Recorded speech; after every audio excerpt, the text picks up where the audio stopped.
Well, hello, welcome.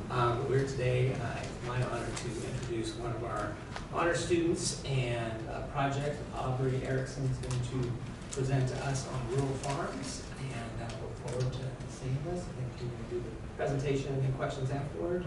And the sociology department, and this is her own project she's been working on for 2 semesters now.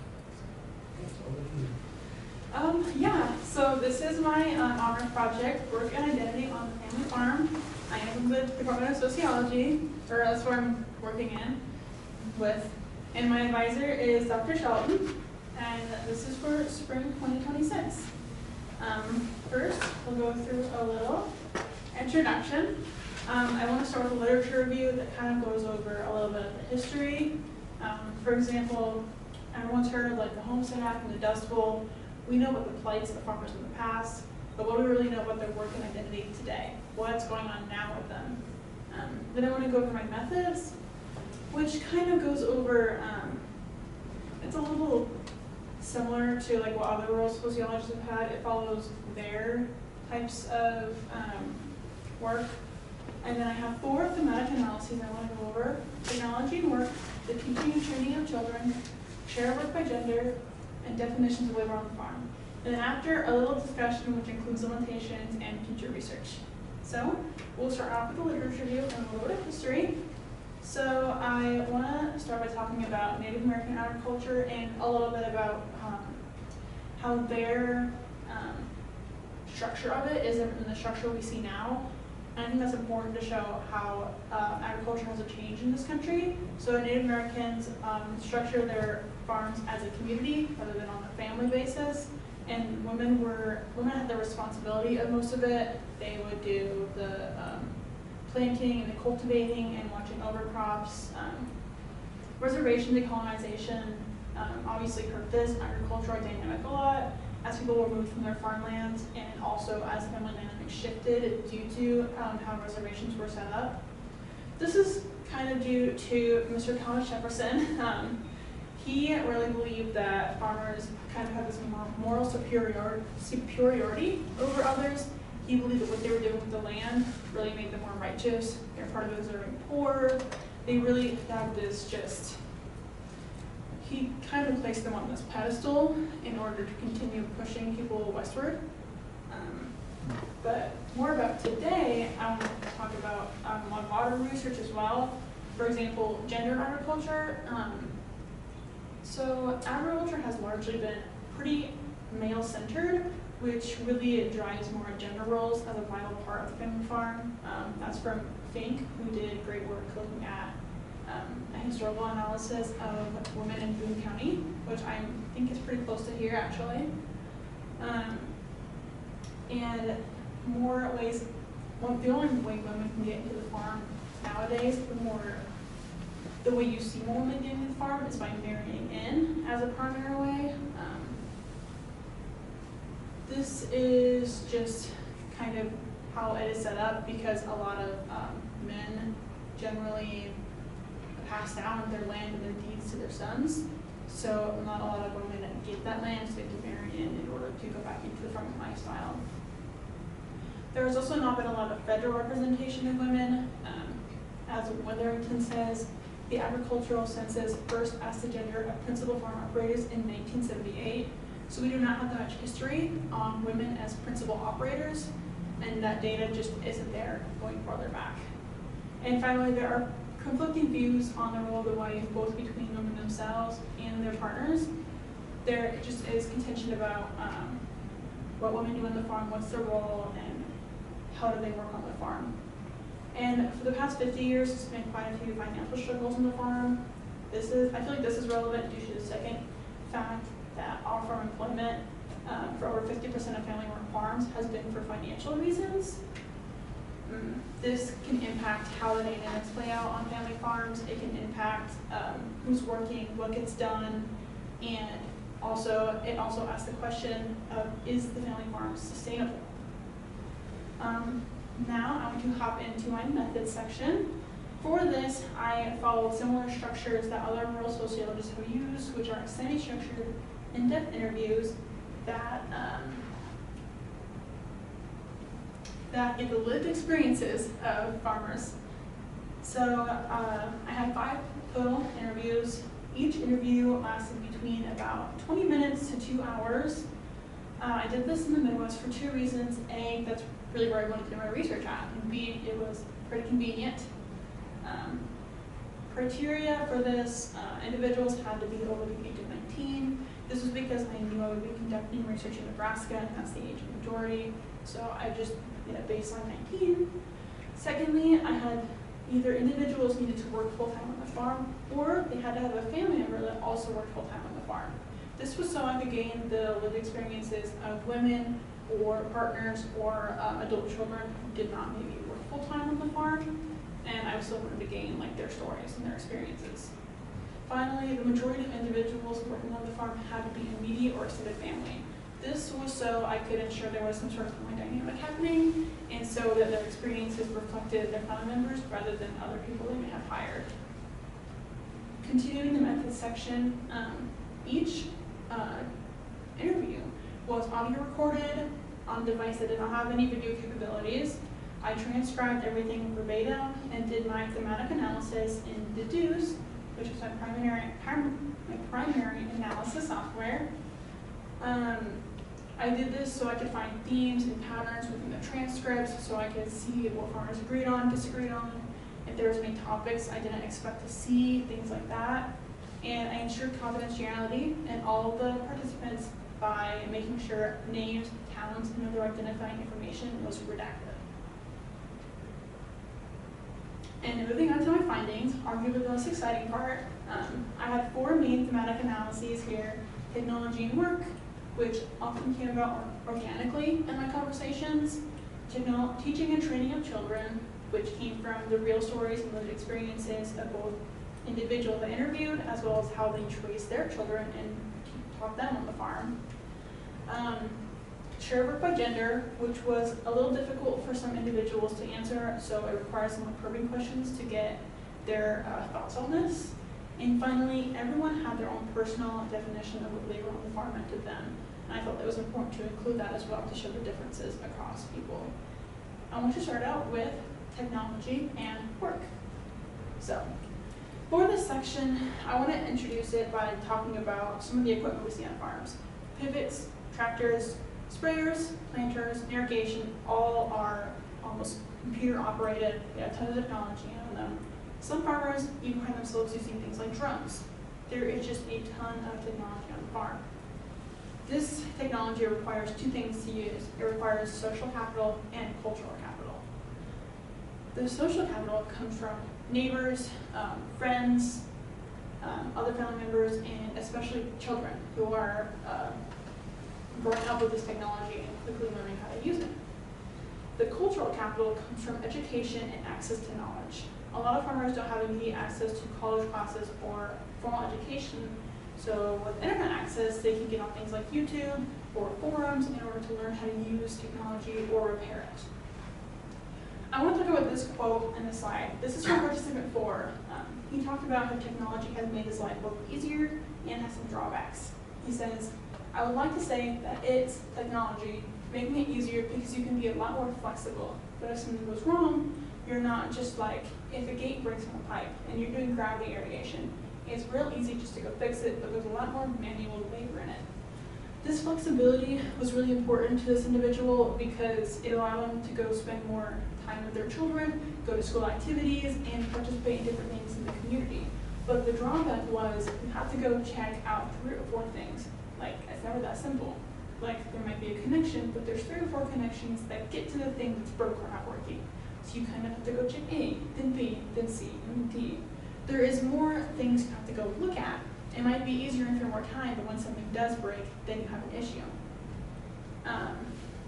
Also, the manual labor part changes. Instead of doing physical manual labor repairing, you might often be doing more, how do I say, technological labor. You might be inside your house fixing something, or maybe in the shop, sitting on a little computer and trying to figure out what went wrong. And I also want to continue this talk by talking about how it allows older farmers to continue to get to work on the farm. For farmers, a lot of times their work is very personal. It's something they really, really enjoy. So when they get to continue participating on the farm because of technology, it really allows them to just stay within what they want to love doing. So the technology allows them to do little things and be partly retired instead. As participant 3 says in the bottom, the future is probably full-time retirement. I'm not ready for that. I kind of like how it is now. The ability to work part-time and a little bit not like working is really important for a lot of these farmers. And the quote above talks often about how in the past there's a lot more physical labor, a lot more manual labor, a lot more hard lines when you have to just stop working altogether. But now large equipment like telehandlers, which are similar to forklifts with like a long arm instead of like a short little one on the bottom, allows you to just participate by perhaps picking a few things up or just driving something. You don't have to be completely disconnected from everything. And a lot of the people that are learning this technology is the people's children. And I want to talk about how children are taught and trained. So, a lot of times the family farm is passed down to children, specifically sons, as Salomon 1992 says.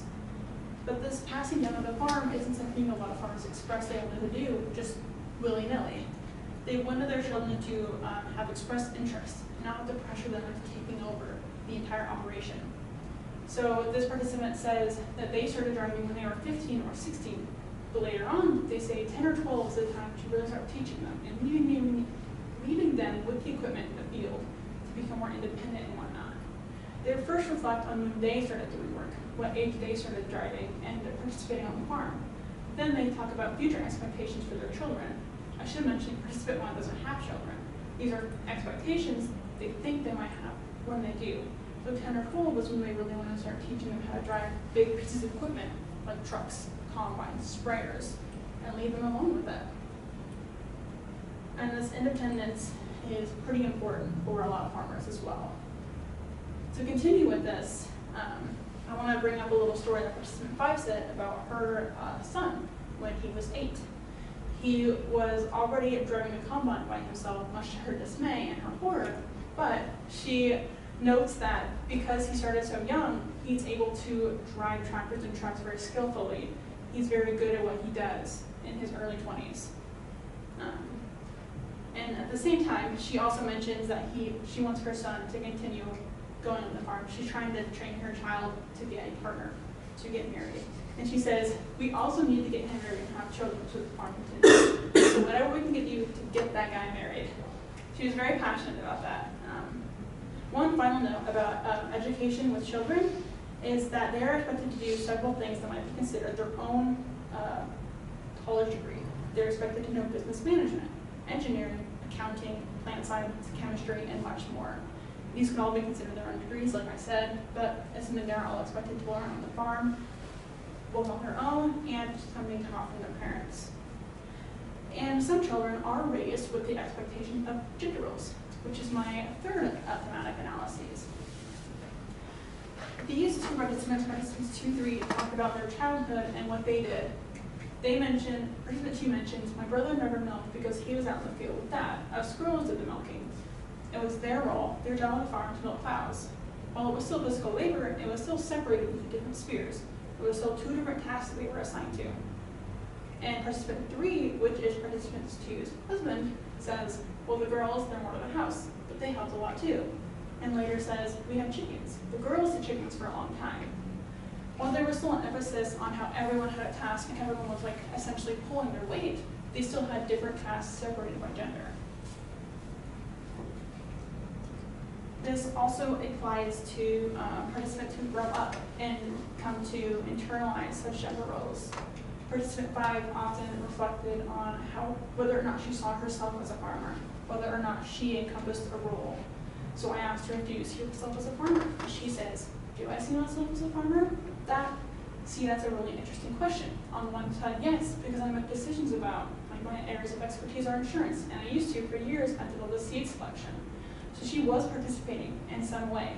It might not have been outdoor physical labor, repairing or being in the tractor, but she was still participating in areas that directly benefited the farm. She says later, and I feel like I'm more like a tractor jockey. This phrase of tractor jockey isn't super common, but it does relate back to what Beach did in 2013, where she examined whether women on farms saw themselves as partners or tractorettes, whether they were a farmer or an assistant, a helper on the farm. So she does say she appreciates this role. This is the role she wanted. She came into farming expecting and wanting this sort of like part farm, part domestic role. So she talks about this as well. She also mentions how being a wife can be difficult on the farm because you are expected to relinquish some control of your life. You are expected to learn new skills on the farm. Interestingly, the men, in talking about what they consider farm work, they talked about everything that was done for the farm, bookwork, insurance, finances, that counted as farm work. That was something that was important. The women had difficulty defining what they counted as farm work. They saw more outdoor, laborious tasks as farm work, being in the shop.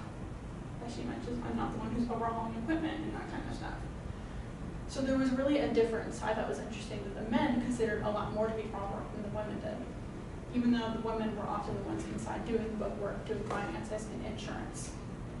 And as a view of the self, really translates into people and the definitions of labor they have for themselves on the farm.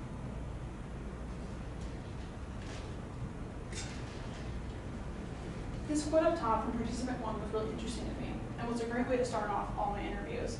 When asked about when farm work begins and ends, he says never. It never ends. It's all work, it's all contributing to get the job done. A lot of times we just have to stay in the shop and we'll end up accidentally or intentionally skipping supper. It's just kind of life. This quote really lends to how farmers see themselves in their career and their work as part of their life. They're not two separate spheres, work and life. They are the same. This is their life. You might have seen billboards on I-80 or across different highways that say, I'm a farmer. It's in my blood. It's what they do. And participant 1 often talked about how they just kind of embodied this lifestyle. This was something that was really important to them, along with participant 4, who we'll get to. Participant 2 described herself as a homemaker, and part of her job on the farm was to raise the kids, which brings up the question, is raising kids work on the farm? Is that a vital role on the farm? She also mentioned when she was a child, she was paid for her work on the farm. So she would do chores like milking cows, and she would be compensated for the work she did as a kid, which also shows the importance of the labor she was doing by her parents. So even though they were separated by spheres, her work was still considered pretty important. Participant 3, also a retired farmer, I mentioned, he did also work 2 jobs. He needed income to raise his family, to raise his kids. So what he would do is early in the mornings, he would farm, do his work, and he would go to the 9 to 5, and he would come back and work late nights to continue working on the land that his father and his grandfather did. And finally, participant 4 often talked about how farming was his passion. It was his lifestyle. All the way up from his childhood to where he is now, it is his life and something he never wants to stop doing. He said he only felt like work was doing the paperwork. Work was all the things he didn't really enjoy doing. But he also emphasized how important they were. It was the work that his wife did, and he didn't want to downplay the work she did and how important it was for everybody on the farm to be doing. Finally, participant 5, who I mentioned quite a bit, was really self-reflectant on what her role was and what she did. She really reflected on how others would think of her rather than what she thought of herself as a farmer. She said others might consider her office help. She said others might consider her a tractor jockey, but she wasn't sure what she considered herself to be, whether or not she was a farmer, whether or not that was her role. And she also often talked about the distinction between agriculture and business, and she drew a much harder line between the two than her husband did. I finally want to talk about the discussion and how this can apply to other types of work. One way I see this applying a lot is the business-centered family. So think the family restaurant, the hotel business. Who does the family succeed their land to? Who do they give their restaurant to when they are ready to retire? And what does a family dynamic look like when you live at your place of business or when you spend most of your time there? There's also that conversation of the rural lifestyle community. Can the farm be applied to other people? Can it be applied to people who are living a mile or more away from their neighbors? Does their family dynamic match similarly to the one of the farm? And also, finally, I want to talk about feminism and rural areas in agriculture. I want to know more about whether or not gender roles from the farm can be applied to other places of work.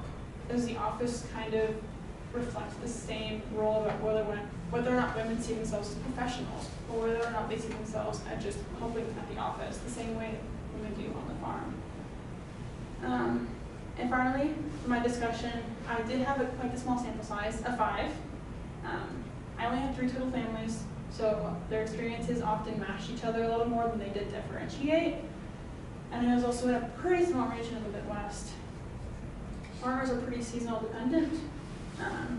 There's the on and the off season. Often farmers are not super busy in the winter, and the second that early May, late April hits, you were off to the races. You were busy, busy, busy. So I had to ensure that I was doing interviews around the time that I could get them, they were available. And also I was only able to drive so far, so I had to ensure that they were in driving distance. For future research, I think it would be really interesting to focus on just certain genders, or asking questions just about gender. Perhaps another study focusing on just age ranges, so young farmers versus like older farmers, or perhaps focusing on people who have no family history in farming, or people who have a very long line of family history. Finally, I want to thank a lot of people. I want to thank my parents for helping me and getting me here in the first place. I want to thank Dr. Shelton for being a great advisor and helping me a lot. I want to thank the sociology department as a whole, because there's so many people there that helped me a whole bunch. All the people that I interviewed were really lovely. All my friends who will listen to me complain a lot about this. And finally, the IRC and library faculty for helping me get a lot of my resources, to putting up with all my interlibrary loans, and all my questions about referencing. And speaking of references, my references.